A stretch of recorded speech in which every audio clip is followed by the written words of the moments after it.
점심, 써무신 몸. 나는 연극을 보러 갔다가 그 여자를 발견했다. 막간에 그녀는 나를 손짓에 불렀고 나는 그쪽으로 건너가 그녀 옆에 앉았다. 마지막으로 그녀를 본 것이 오래전의 일이라 누군가 그녀의 이름을 언급하지 않았더라면 그녀를 몰라보았을 것이다. 그녀가 나를 반기며 말했다. 우리가 처음 만난 게 이젠 까마득한 옛날이 됐네요. 세월 참 빠르죠. 나이를 거꾸로 먹을 수는 없나 봐요. 처음 만났을 때 기억나요? 당신이 나를 점심에 초대했잖아요. 기억이 나냐고? 그것은 20년 전의 일이었다. 당시 나는 파리에 살고 있었다. 라탱 지군의 공동묘지가 내려다 보이는 작은 아파트에서 지내면서 쥐꼬리 많은 수입으로 건건히 입에 풀칠할 때였다. 그때 그녀가 내 책을 읽고 나서 편지를 보내왔다. 나는 그녀에게 감사하는 답장을 보냈고 얼마 뒤에 그녀로부터 편지를 또 받았다. 파리를 경유할 예정인데 만나 이야기라도 나누자는 내용이었다. 하지만 그녀는 시간이 많지 않다면서 돌아오는 목요일에만 시간이 나는데 당일 아침은 릭상브르에서 보낼 예정이니 그날 포요에서 간단한 점심을 사줄 수 없겠느냐고 했다. 포요는 프랑스 상원 의원들이 식사를 하는 식당이었고 내 분수에는 차고도 넘치는 곳이라 가는 것은 생각조차 해본 적이 없었다.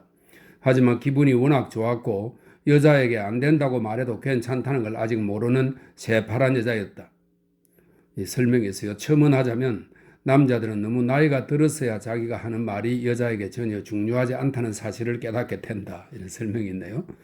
당시 내 수중에는 월말까지 생활비로 쓸 80프랑이 있었고 웬만한 점심 식사는 15프랑을 넘기는 법이 없었다. 앞으로 2주 동안 커피를 끊는다면 그럭저럭 버틸 수도 있을 것 같았다.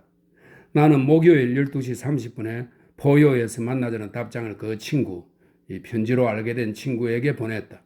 그녀는 내 기대와 달리 그리 어리지도 않았고 눈길을 끄는 외모이긴 했으나 매력적이라고도 할 수 없었다. 40대, 관로 속에 설명이 있습니다. 매혹적이긴 하지만 첫눈에 벼락 같은 치명적 열정을 지피기엔 무리인 나이. 40대의 그녀는 희고 크며 고른 치아가 실용적 목적 이상으로 지나치게 많아 보이는 인상이었다. 그리고 말이 많았다. 하지만 나에 대해 이야기하고 싶은 눈치였으므로 나는 주의 깊게 경청하는 역할을 했다. 나는 메뉴판을 받아들고 깜짝 놀랐다. 예상보다 음식값이 훨씬 비쌌기 때문이다. 하지만 그녀는 나를 안심시켰다. 난 점심에 아무것도 먹지 않아요. 그녀가 말했다. 아, 그런 말 말아요. 나는 후한 사람처럼 대답했다. 난 한 가지 이상 먹지 않아요. 요즘 사람들은 너무 많이 먹는 것 같아요. 작은 생선 한 마리 정도는 괜찮겠지만 여기 연어가 있나 모르겠네요. 연어는 나오려면 아직 이른 감이 있는 데다 심지어 메뉴판에 있지도 않았지만 나는 웨이터에게 연어가 있는지 물었다. 웬걸? 마치 먹음직한 연어가 방금 들어왔다고 했다. 그 해의 첫 연어라나? 나는 손님을 위해 연어를 주문했다. 웨이터가 여자에게 연어를 요리하는 동안 무엇을 먹겠느냐고 물었다. 아니요, 그녀가 대답했다. 나는 하나 이상 먹지 않아요. 캐비어 조금이라면 모를까? 나는 가슴이 조금 철렁했다. 내 형편에 캐비어는 당치도 않았지만 도저히 그 말을 할 수가 없었다. 그래서 할 수 없이 웨이터에게 캐비어를 가져오라고 말했다. 내가 먹을 것으로는 메뉴 중에서 가장 싼 양갈비를 골랐다. 고기를 먹다니 현명하지 못하네요. 그녀가 말했다. 갈비 요리 같은 부담스러운 걸 먹고 나서 일을 어떻게 하려고요? 난 위에 부담을 주는 건 싫더라고요. 그러고 나서 마실 거리가 문제가 되었다. 난 점심에 아무것도 마시지 않아요. 그녀가 말했다. 나도 그래요. 나는 얼른 대꾸했다. 화이트 와인이라면 모를까? 그녀는 내가 잊고 있다는 듯 말했다. 여기 프랑스산 화이트 와인은 대단히 가벼워요. 소화에 참 좋죠. 한잔 할래요? 나는 여전히 호의적이지만 딱히 권하지도 않는 투로 물었다. 의사가 아무것도 못 마시게 해요. 샴페인만 빼고. 아마도 그 순간 내 얼굴은 하얗게 질렸을 것이다. 나는 샴페인을 반병만 주문했다. 그러고 나서 아무렇지 않은 말투로 나야말로 의사가 샴페인을 엄히 금지시켰다고 말했다. 그럼 뭐 마시게요? 물. 그녀는 캐비어를 먹고 나서 연어를 먹었다. 그녀가 문학과 음악에 대해 제잘 그렸지만 나는 음식값이 얼마나 나올지가 궁금했다. 내가 시킨 양갈비가 나왔을 때 그녀는 나를 심히 나무랐다. 점심을 너무 거하게 먹는 습관이 있군요. 잘못하는 거예요. 나를 따라서 한 가지만 먹어보는 건 어때요? 그럼 몸이 훨씬 좋아질 거예요. 안 그래도 한 가지만 먹을 거예요. 내가 말했을 때 웨이터가 메뉴판을 들고 다시 다가왔다. 그녀가 가벼운 손짓으로 웨이터를 옆으로 물러나게 했다. 아니요. 난 점심으로 아무것도 먹지 않는다니까요. 맛만 보는 거지. 그 이상은 절대 당기지가 않아요. 대화를 나누려면 명분으로 삼다 보니까 그 이상을 먹게 되는 거죠.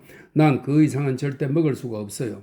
자이언트 아스파라거스 조금이라면 모를까? 그걸 맛보지 않고 파리를 떠난다면 참 아쉬울 것 같아요.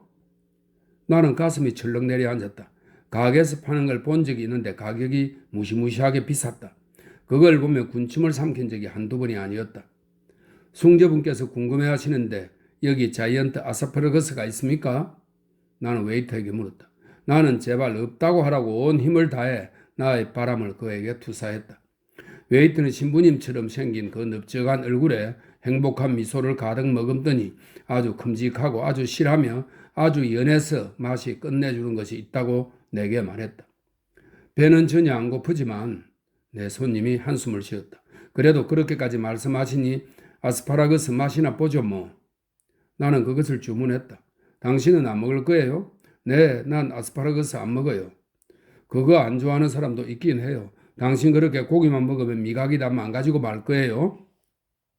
우리는 아스파라거스 요리가 나오기를 기다렸다. 나는 애간장이 탔다. 이제 이번 달 생활비에서 얼마가 남을 것이냐가 문제가 아니라 과연 음식값을 다 치를 수 있을지가 의문이었다. 10프랑이 모자라 손님에게 돈을 구워야 한다면 그런 창피가 또 없을 것이다. 도저히 그렇게는 할 수 없었다. 나는 내 수중에 돈이 얼마 있는지 알고 있었다. 만약 음식값이 그 이상으로 나오면 주머니 안에 손을 넣고 그럴싸한 비명을 내지르며 소매치기를 당했다고 말하기로 했다. 물론 그녀도 음식값을 낼 돈이 없다면 그 역시 난처한 상황이 되겠지만 그 경우에는 내 손목시계라도 맡기면서 나중에 갚겠다고 말할 생각이었다. 아스파라거스가 나왔다. 큼직하고 접이 많은 것이 식욕을 돋구었다. 고결한 샘족의 번제 재물이 여호와의 콧구멍을 간지럽히듯 녹은 버터 냄새가 내 콧구멍을 간지럽혔다.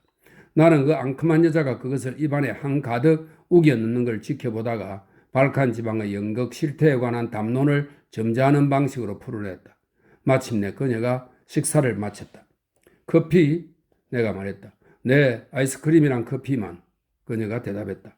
나는 될 대로 되라는 심정으로 내가 마실 커피와 그녀가 먹을 아이스크림과 커피를 주문했다. 내가 철칙으로 생각하는 게 하나 있어요. 그녀가 아이스크림을 먹으면서 말했다. 사람은 조금 더 먹을 수 있을 것 같을 때 음식에서 손을 뗄 줄 알아야 한다는 거예요. 아직도 배가 고파요? 나는 기어드는 목소리로 물었다. 아니요. 배 안 고파요. 아시다시피 난 점심을 먹지 않잖아요. 아침에 커피 한 잔 마시고 저녁을 먹을 뿐 점심에는 한 가지 이상 먹지 않아요. 그냥 당신을 위해 한 말이었어요. 그렇군요. 참극은 계속되었다. 커피를 기다리고 있는데 수석 웨이터가 그 가면 같은 얼굴에 알랑거리는 미소를 머금고 큰 복숭아가 가득한 커다란 바구니를 들고 우리에게 다가왔다. 순진한 소녀의 홍조가 있고 이탈리아의 풍광에서 보이는 윤택한 색조가 있는 복숭아였다. 하지만 지금은 복숭아 철이 아닌데 어찌된 일일까? 그것의 가격이 얼마일지는 하나님만이 아실 테지. 하지만 나도 그것을 알게 되었다. 내 손님이 뭐라 찌꺼리면서 무심코 하나를 집어들었으니까. 당신은 위장이 고기로 가득할 테니 이건 못 먹겠네요. 하지만 나는 간식을 조금 먹었을 뿐이니까 복숭아를 하나 먹을래요? 계산서가 나왔다. 음식값을 치르고 나니 팁을 주기에는 턱없이 모자란 돈만 달랑 남았다. 그녀의 시선이 내가 웨이트를 위해 남겨둔 3프랑으로 날아가 잠시 머물렀다. 그녀는 나를 째째한 인간으로 생각하는 게 분명했다. 식당 밖으로 나왔을 때 내 앞에는 한 달이라는 시간이 버티고 있는데 주머니에는 동전 한 푼 없었다. 나를 따라 해보세요. 악수를 나눌 때 그녀가 말했다. 점심으로 한 가지 이상 먹지 마시고요. 어디 그걸로 되나요? 턱도 없죠. 내가 쏘아붙였다. 오늘 저녁에는 아무것도 먹지 않을 생각입니다. 농담도 참. 그녀가 명랑하게 외치면서 택시에 올라탔다. 농담도 잘하시네. 하지만 나의 복수는 결국 이루어졌다. 나는 복수를 해야 직성이 풀리는 사람은 아니지만 불멸의 신들이 관여해 거들어 주었을 때는 그 결과를 만족스럽게 즐기는 편이다. 오늘 보니 그 여자는 체중이 133kg은 좋게 돼 보였다.